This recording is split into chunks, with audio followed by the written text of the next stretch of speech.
It is 12:30. My name is Jeffrey Katz. I'm the chief of the Chesterfield County Police Department, and I'm thankful for you to be here today. To my right is our elected Commonwealth's attorney, Stacey Davenport. We have some information that we'd like to share with you today. There are times that a community needs to hear from their police chief and their chief prosecutor, and I fervently believe that this is one of those times. I want you to imagine for a moment that you receive a knock at your door, and on the other side of that door is a Chesterfield County police detective. And that detective shares with you that the person in this world that you love the most is dead. They've been shot in the head once following a car crash, and an investigation is underway. I want you to imagine that in the midst of that investigation, you learn that 2 suspects have been identified and that evidence has been collected. Compelling evidence. Evidence that demonstrates that these 2 defendants were at the location of your loved one's murder. Evidence that demonstrates that one of the defendants was in possession of a firearm of the caliber used to kill your loved one. I want you to imagine that your loved one actually happened to be driving the vehicle owned by one of the co-defendants, coincidentally, in this case, and that this occurred at 4-something in the morning. This incident occurred actually on September 26, 2019. I want you to imagine that for a moment, and that 8 members of a grand jury listened to the evidence collected by investigators, one of our senior-most detectives in homicide, and they made the determination that probable cause existed to indict both defendants. And then I want you to imagine that this case goes to trial, and that during this trial, the defendant, the first defendant, Demetrius Roots, elects to have a jury trial, constitutional right afforded to him in his Bill of Rights. He and his legal counsel have a say in those peers that evaluate the merits of the case, and that case goes forward. The jury hears the evidence, they weigh the testimony, and they determine a verdict. Mr. Roots is convicted of murdering your loved one, sentenced to 25 years in prison. That won't bring your loved one back, but it is a measure of justice, and it's also a message to everyone in the community that from members of the grand jury, the 8 that indicted, and the 12 that convicted, members of our community have a say in the justice in our community. And justice temporarily was served. And then I want you to imagine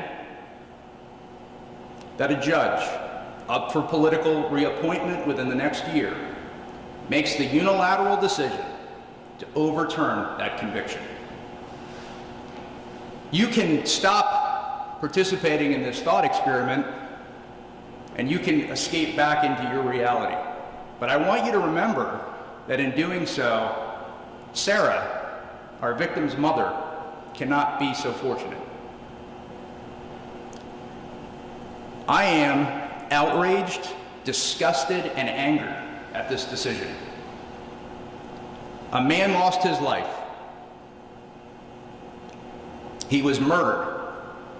A woman lost her son because he was murdered.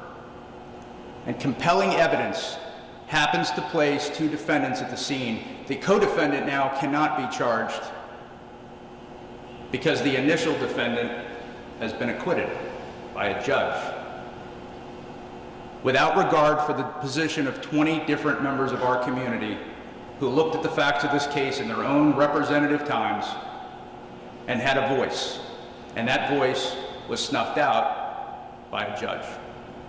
That's outrageous, and I just want to share that with you. At this point, I'd like to turn this over to our Commonwealth's attorney, Stacey Davenport, who has some words that she'd like to share. Thank you.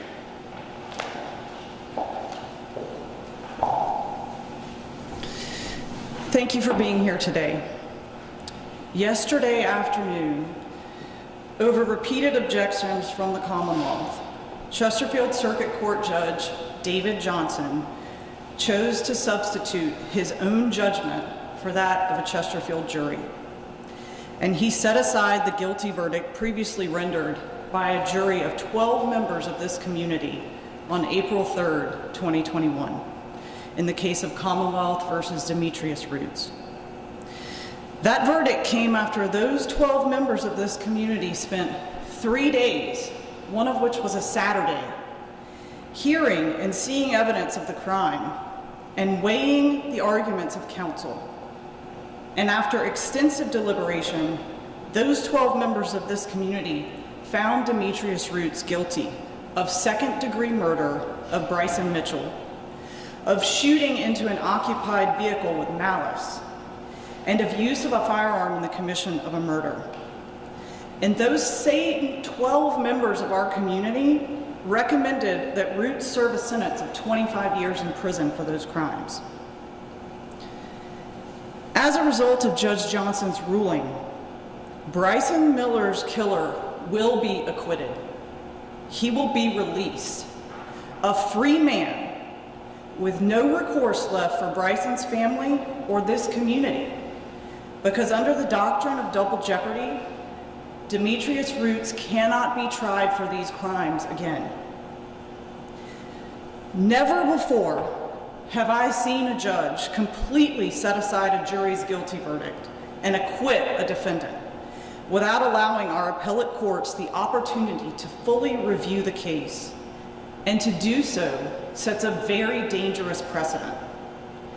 To begin to undermine the validity and sanctity of a jury's verdict is to begin slowly eroding the American judicial system as we know it. Trial by jury is one of the most precious tenets of the American judicial system. The idea that members of the community in which a crime is committed are charged with the most sacred duty of ensuring the government has met its burden of proving a defendant guilty beyond a reasonable doubt is a bedrock principle of ensuring that our government is of the people, for the people, and by the people.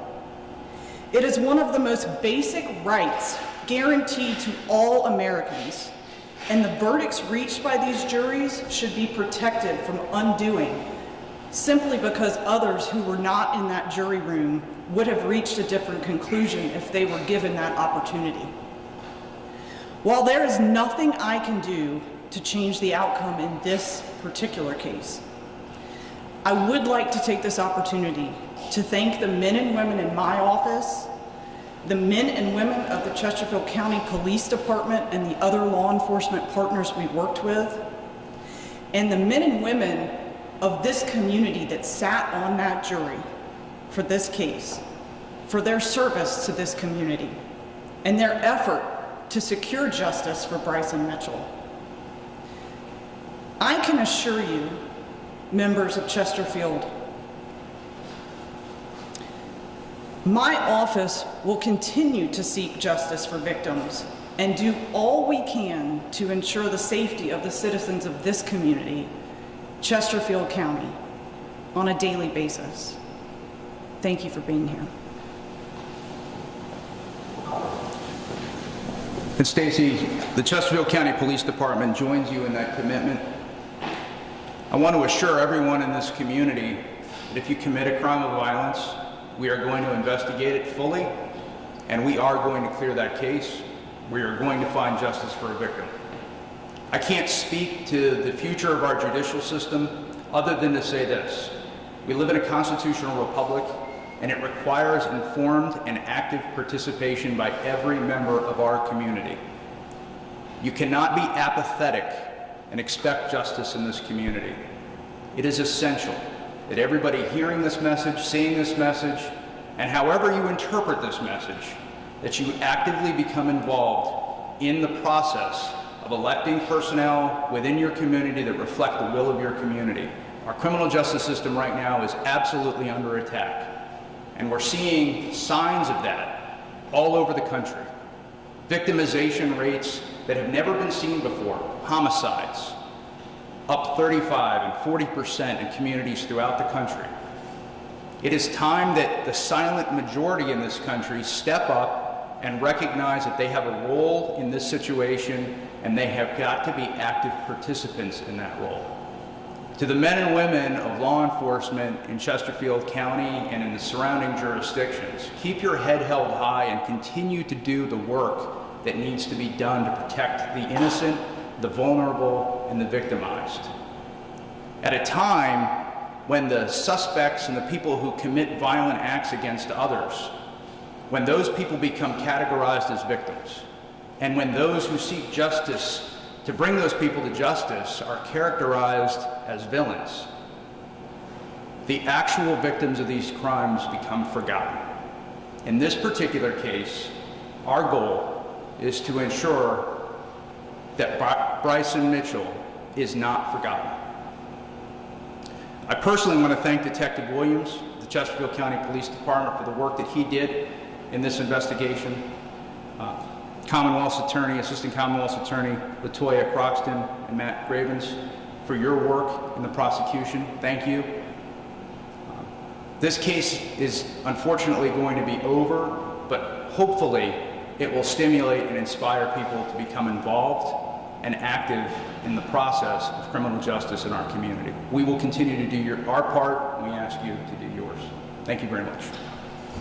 Do we hear you plan to allow the General Assembly to talk to lawmakers about this case in particular when the General Assembly would consider voting on it for the circuit court judge? I think we've just made our positions known.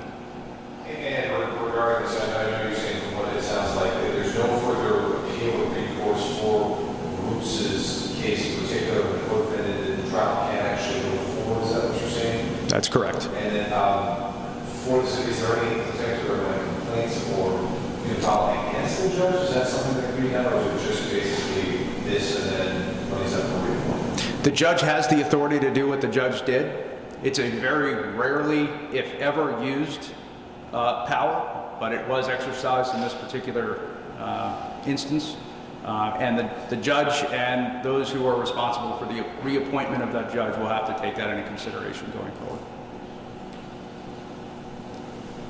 Yes, sir. Questions for Stacey. I've seen the order, Judge Johnson's order, that vacates the jury's verdict, but I haven't seen an order where he acquits the defendant of the charges. Is that order been filed? It has not yet been filed to our knowledge. I checked right before I came over here and was unable to find it. If he doesn't sign an order for acquittal of the charges, is there still a chance the case can be retried? If he does not actually acquit the defendant, yes. However, we were in court yesterday asking that he change the ruling he issued on Thursday, and he reaffirmed it. So I fully expect that he will issue the order acquitting the defendant. Correct. And part of my interest on the second defendant, why can't the second defendant be tried? Once Mr. Roots has been acquitted, we are barred from introducing evidence in a court of law to say that he in fact committed the crime for which he was acquitted. Thank you. Thanks. And sort of to this, I know that this is in the motion, but if you would mind explaining as well, Chief, you did mention that this is a power that the judge does have, albeit rarely used, where the defense argued that the evidence placed the defendant at the scene, but nothing conclusively saying that he was the one firing the trigger. The judge seems to go along with that. You feel that was the incorrect assumption? Can you just walk us through, I guess, the arguments of what the defense attorney was saying, and how you feel they were incorrect? So the defense attorney filed a motion to set aside the jury's verdict as being contrary to the law. The argument of such motions is not necessarily unheard of or unique. It is frequently made more as a way to protect appellate rights. It is, as I said before, to my knowledge, until this very moment, never actually granted, although I can't say it's never ever been granted.